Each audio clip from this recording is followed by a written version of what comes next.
In 1872, the year Congress established Yellowstone as the first national park in American history, the United States Geological Survey sent Ferdinand Hayden back into the Wyoming Territory with a larger team, more equipment, and a mandate to produce the definitive scientific survey of the region, whose wonders had been described in the previous year's expedition reports.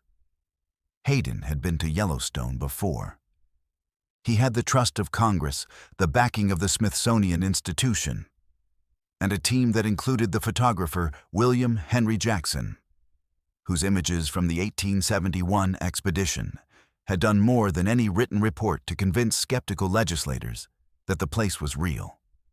The 1872 survey was supposed to be the completion of the work, the systematic documentation that would turn a collection of astonishing field reports into a scientific foundation that the new park could stand on.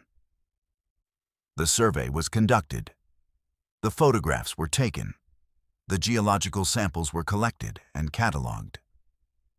And then, when Hayden submitted his formal report to Congress in 1873, it contained something that a subsequent revision, published 2 years later in 1875, under the same title and with a nearly identical table of contents, did not.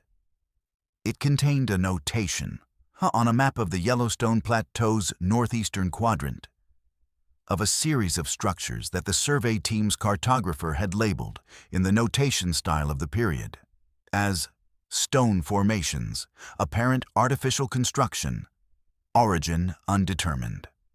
I found the discrepancy because I was reading both versions of the report, which most people do not do because the 1875 revision is the one that entered the library system as the standard reference, and the 1873 original is held in a small number of collections: the Smithsonian Institution Archives, the Library of Congress Rare Books Division, and the Geology Library at the University of Wyoming, which has a copy that was donated in 1931 and that I requested on interlibrary loan because it was not available digitally.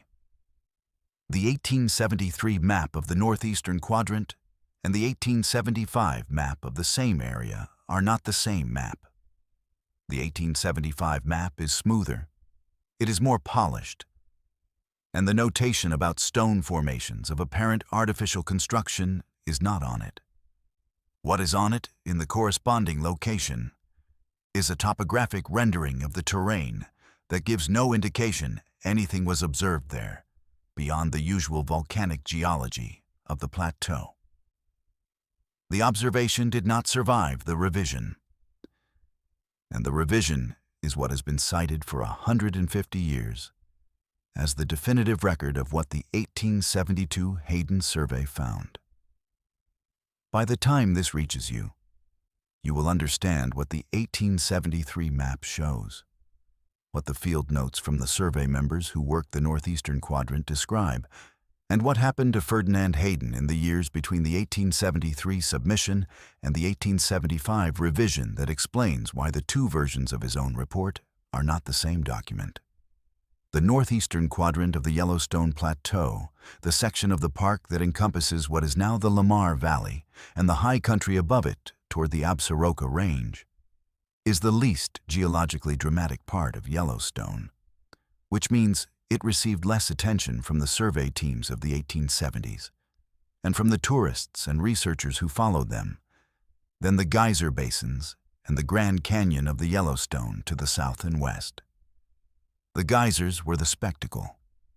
The northeastern quadrant was mountains and river valley and forest, which are things that exist in many places and which did not generate the congressional enthusiasm that justified the park's establishment. The 1872 survey teams were distributed across the plateau according to a division of labor that Hayden organized around the features of greatest scientific and popular interest, which meant the northeastern quadrant was assigned to the junior members of the team, the men doing the systematic terrain mapping that would fill in the spaces between the dramatic features, the kind of work that produces the grid lines on a map rather than the labels that make people want to visit. The junior surveyor who worked the northeastern quadrant in the summer of 1872 was a 24-year-old named Albert Carrington, whose name does not appear in the standard histories of the Hayden Survey because he published nothing from his work and left the survey the following year to take a position with a mining company in Colorado. What happened to him after that is traceable in the Colorado State Business Directory for 1874 and 1875, after which he disappears from the documentary record. No death certificate I could locate, no marriage record, no further employment record. He was 24 when he surveyed the northeastern quadrant.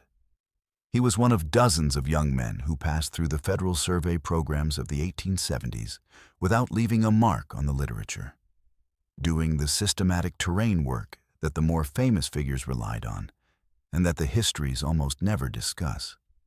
What Carrington did leave was his field notebook, which is in the Smithsonian Institution archives in Record Unit 7177, the Ferdinand Hayden Papers, where it was filed as a supporting document to the 1872 survey and where it has been available to researchers since the collection was processed and organized in the 1940s.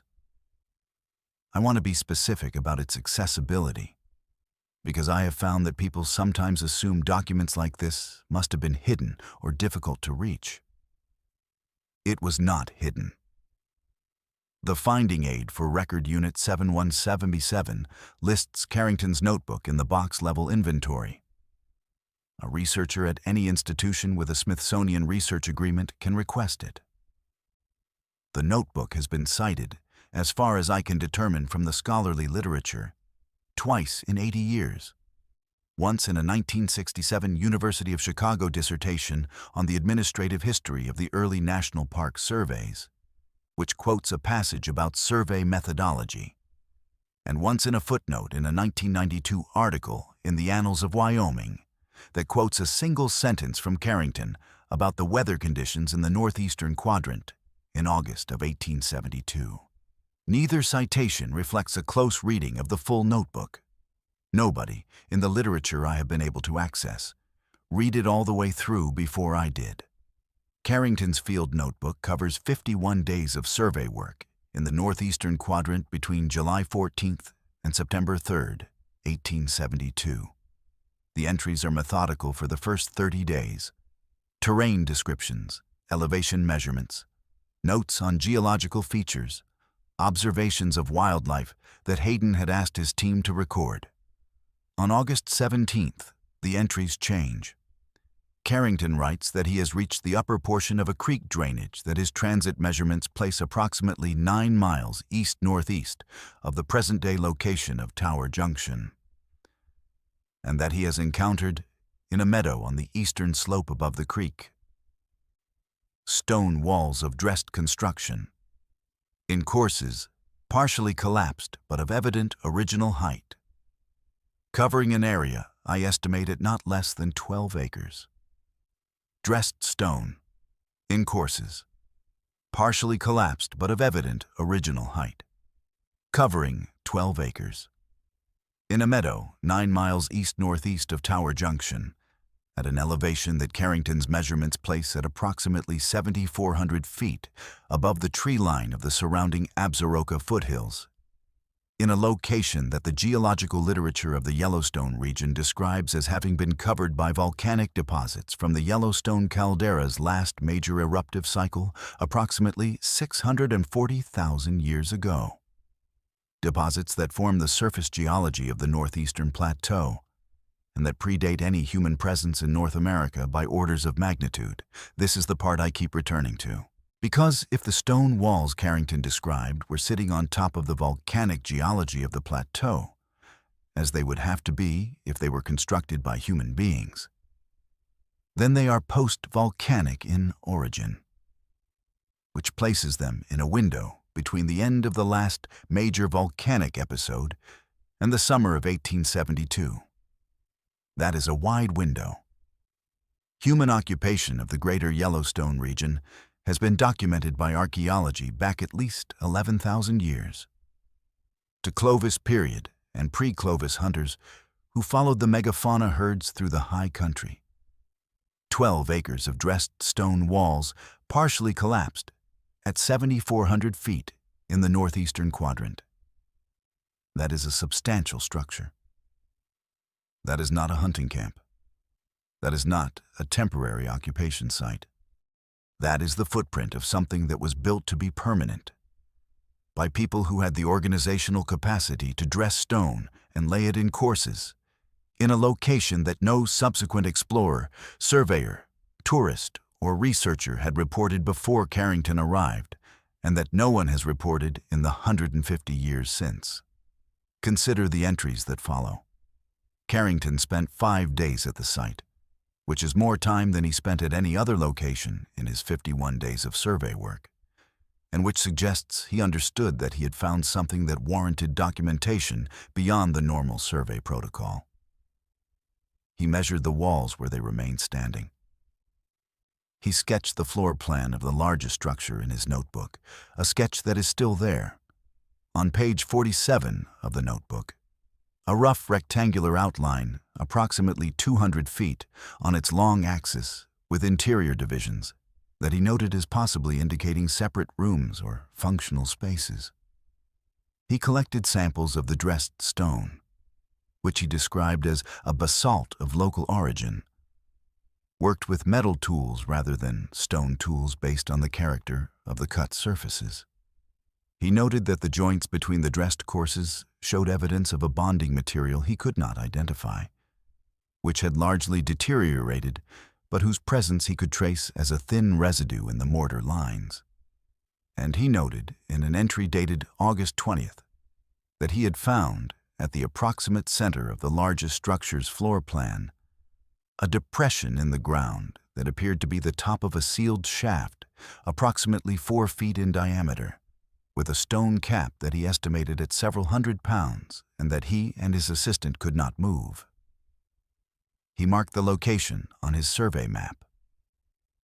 That map, Carrington's personal working map for the northeastern quadrant, with the stone structure location marked, is attached to the back cover of his field notebook in the Smithsonian Archive. It corresponds, when you overlay it on modern topographic maps as using the transit measurements Carrington recorded throughout his survey, to a specific drainage in the upper Lamar River system, in a section of the park that is accessible to backcountry hikers, but that receives very little traffic because there is nothing in the standard literature to indicate there is anything there worth visiting. Hayden incorporated Carrington's observations into the 1873 report. Not prominently, not in the main text, but on the map as the notation "Stone Formations, Apparent Artificial Construction, Origin Undetermined," and in a brief appendix entry that describes the northeastern quadrant survey results and notes the discovery of a series of stone features of possible anthropogenic origin requiring further investigation. Requiring further investigation. That is the standard scientific hedge for something you have verified and do not yet understand. Hayden was not dismissing Carrington's observation. He was flagging it for the scientific community as an open question that needed more work. Between 1873 and 1875, 2 things happened to Ferdinand Hayden that together explain why the notation disappeared. The first is that his survey program came under sustained political pressure from Clarence King, who had been conducting competing geological surveys in the American West under separate congressional authorization, and who had made no secret of his view that Hayden's methodology was insufficiently rigorous for the scientific standards the federal survey program should maintain.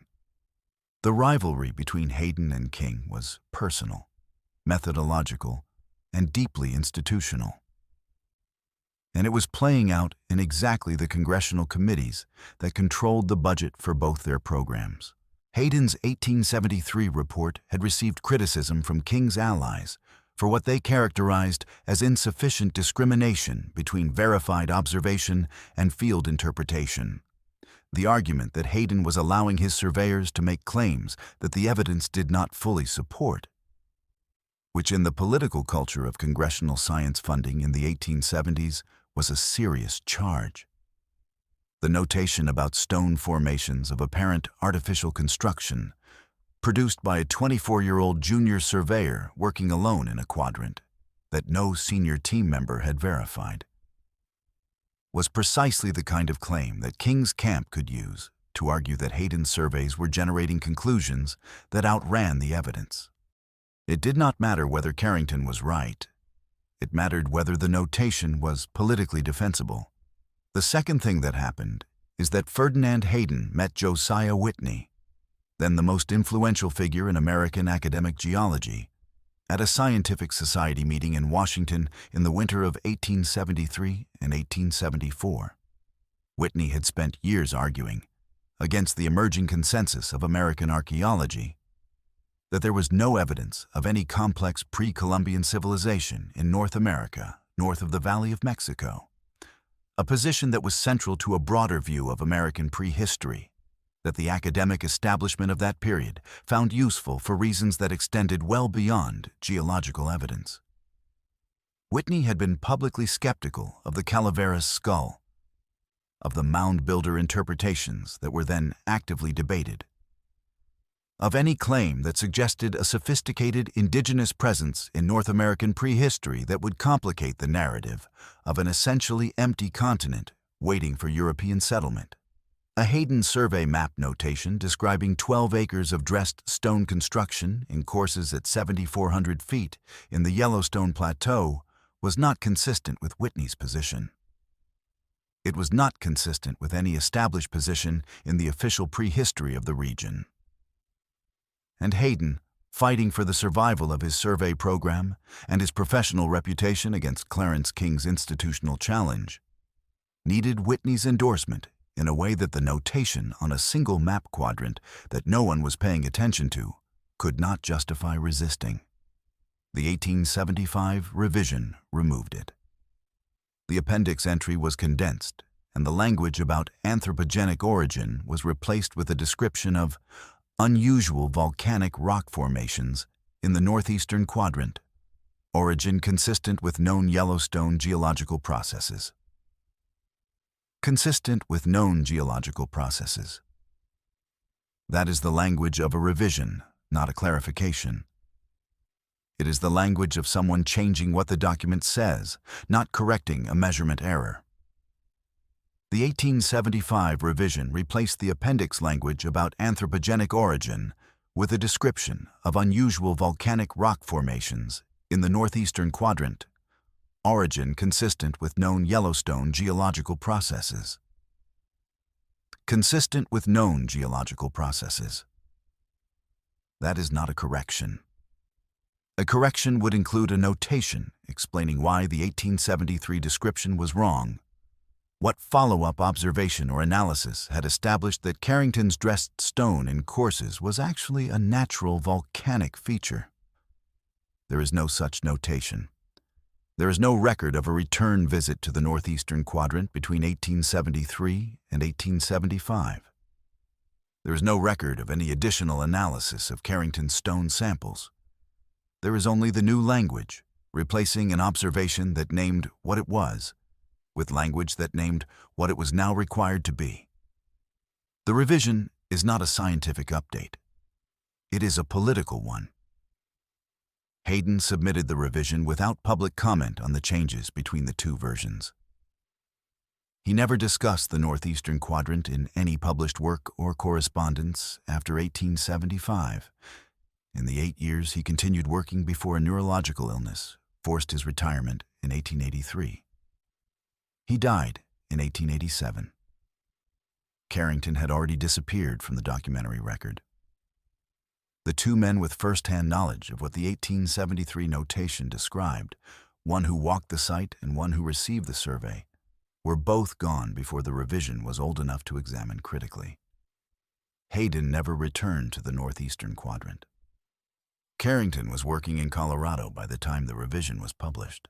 The notebook sat in the Hayden papers for 70 years before the Smithsonian organized the collection, and for another 80 years after that before I read it closely enough to find the sketch on page 47 and the survey map attached to the back cover, and overlay Carrington's transit measurements onto a modern topographic database. The location exists. The drainage is real. The elevation is correct. A backcountry permit for that section of the Lamar River headwaters costs $14 and requires 7 days advance notice. No formal archaeological survey of that specific drainage has been conducted, as far as I can determine from the National Park Service's Archaeological Site Inventory, which is publicly accessible and which I searched by drainage and elevation. The site is not in the inventory. It is not in the inventory because the 1875 revision told every subsequent researcher that there was nothing in the northeastern quadrant that was not volcanic geology. And because Carrington's notebook has been sitting in Record Unit 7177 of the Smithsonian Institution Archives for 150 years, cited twice, read closely by no one. What was lost is not the site. The site, if Carrington measured it accurately, is still there, under 150 years of mountain weather and encroaching forest and the accumulated debris of a volcanic plateau that has been slowly, incrementally reshaping itself for as long as there has been a Yellowstone. What was lost is the moment, the decade after 1873, when Hayden's map was the working document of American exploration of the region, when a research program aimed at the northeastern quadrant was still a natural consequence of the open question his 1873 appendix had flagged. That moment did not produce a follow-up expedition. It produced a revision, and the revision closed the question before anyone thought to answer it. Carrington's sketch is on page 47. The survey map is attached to the back cover. Record Unit 7177, Ferdinand Hayden Papers, Smithsonian Institution Archives. If you know someone who thinks about what gets erased between the first draft and the final version, and what stays in the archive waiting for whoever reads it next, share this with them.